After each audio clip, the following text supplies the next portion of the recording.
साहेब, एकूणच आपण पाहतोय ज्या पद्धतीने फंड देण्यात आलेला आहे, काँग्रेसच्या नेत्यांनी असा आरोप केलेला आहे की कुठेतरी आम्हाला कमी फंड देण्यात आलेला, तर आमच्या वरच्या 4 नेत्यांना सोडून खाली कुणालाच फंड देण्यात आलेला नाही. कुठेतरी दुटप्पी भूमिका ही सरकारची पाहायला मिळते. कसं पाहता? आपल्याला काही, आपल्या आमदारांना काही फंड दिलाय का? बिलकुल दिलेला नाही. शिवसेनेच्या आमदारांना, काही आमदारांना नाम मात्र, परंतु जसं काँग्रेसच्या तरी 4 वरिष्ठ नेत्यांना दिला असं ते म्हणतात, परंतु शिवसेनेच्या तर आमच्या कोणत्याच लोकांना कोणत्याच प्रकारचा निधी दिलेला नाही. हा जनतेवरचा अन्याय, आमदारावरचा अन्याय नाही. हा आम्ही ज्या भागातून लोकप्रतिनिधित्व करतो त्या भागातील जनतेवरचा हा अन्याय आहे. त्या भागातील सगळ्या पक्षाला मानणारे लोक काही ना काही प्रमाणात असतात. तिथलं विकास रोखणं, या जनतेचा विकास रोखणं, त्या भागाचा विकास रोखणं, ते पाप हे सरकार, आताचं सरकार करतंय. सर, दुसरीकडे बार्टी सारथीच्या एकूणच गोष्टींवरती काल ब्राह्मण समाजाने परशुराम महाविकास मंडळाची स्थापना केलेली आहे. अशोक चव्हाण म्हणतायत की अशी महामंडळं फक्त कागदावर आहेत. रोहित पवार म्हणतायत की राजकीय नेत्यांच्या पुनर्वसनासाठी असली महामंडळं केली जात आहेत. कसं पाहता आपण? हे पहा, आपल्यालाही माहिती असेल, मागच्या अर्थसंकल्पीय अधिवेशनात, नंतरच्या मंत्रिमंडळाच्या बैठकीत अनेक मंडळ स्थापन करण्याची घोषणा केलेली आहे. अनेक वेगवेगळे मंडळ स्थापन झाले. त्याच्या आधी सुद्धा स्थापन झालेल्या मंडळांना कोणताही अधिकार नाही. फक्त एखादा व्यक्ती त्याच्यावर अध्यक्ष नेमला जातो, त्याला एखादा PA, एखादा सेक्रेटरी, एखादी गाडी आणि एखादं कॅबिन दिलं जातं. त्याच्यावरती या महामंडळाचं कोणतंही अस्तित्व राहत नाही आणि ही सत्यता अशोकराव चव्हाणांनी मांडलेली.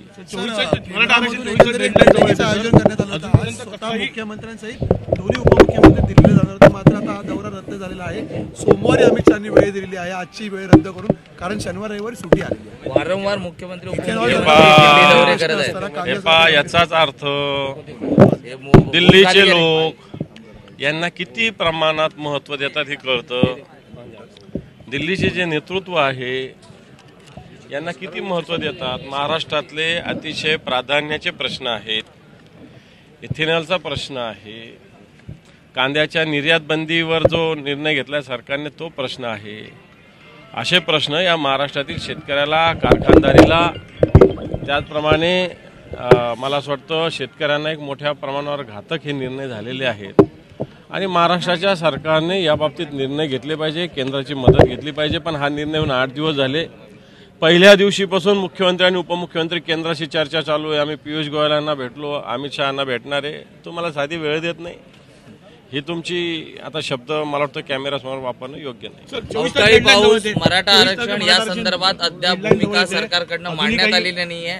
दोन्हीही महत्वाचे विषय आहेत.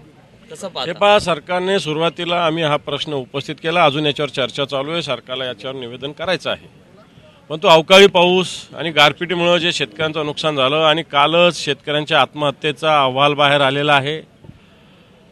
2000च्या वर आत्महत्या 1 जानेवारीपासून आतापर्यंत झालेल्या आहे. मला असं वाटतं आपण हा महाराष्ट्र ज्या महात्मा ज्योतिबा फुलेंनी शेतकऱ्यांचा असूड ओढला होता, फुले शाहू आंबेडकरांचा महाराष्ट्र आपण म्हणतो, त्या महाराष्ट्रातली शेतकऱ्यांची दुर्दैवी स्थिती आहे.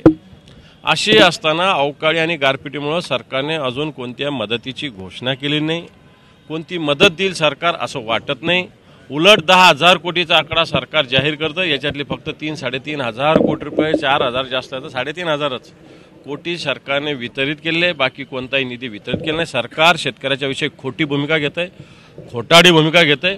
शेतकऱ्याचं हित सरकार कुठंच साधत नाही. पण हा विषय घेऊन आम्ही या अधिवेशनात पुन्हा एकदा ताकदीने लढा देणार आहोत.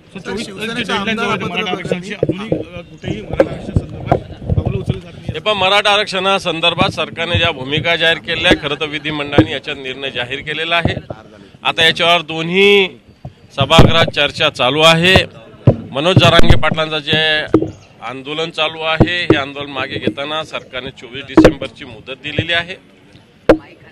आज आता मला वाटतं 15 डिसेंबर आहे. 5 आणि 4 9 दिवस बाकी आहेत.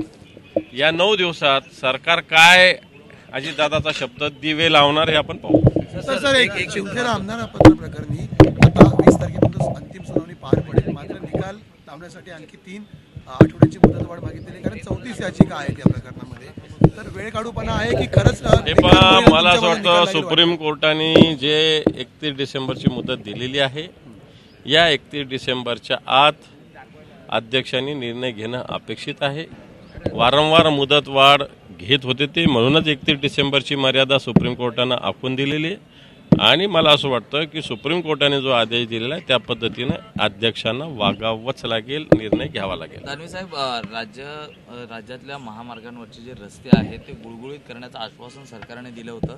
मात्र याच रस्त्यांवरती जवळपास 1004 ब्लॅक स्पॉट सापडलेले आहेत. तर दुसरीकडे 300हून अधिक मृत्यू हे एका वर्षात म्हणजे 2022 ते 2023 मध्ये झालेले आहेत. किती गांभीर्याने आपण ही बाब मला असं वाटतं आकडा ब्लॅक स्पॉटचा 1004 ने 1400चा आहे. जवळपास 1400 ब्लॅक स्पॉट या महाराष्ट्रात आहे. हे ब्लॅक स्पॉट याच्यासाठी काढत असतात की हळूहळू हे 1400चे 1200 व्हावे, 1200चे 1100 व्हावे, 1100चे 1000 व्हावे, 1100 असे एक सिस्टीम असते खऱ्या अर्थानं प्रशासनात. पण ते वाढत जाते, याची संख्या कमी होत नाही. मला वाटतं सरकारचं, या परिवहन विभागाचं, रस्त्याच्या विभागाचं, PWD विभागाचं हे अपयश आहे. थँक्यू. सह्याद्रीची उंची म्हणजे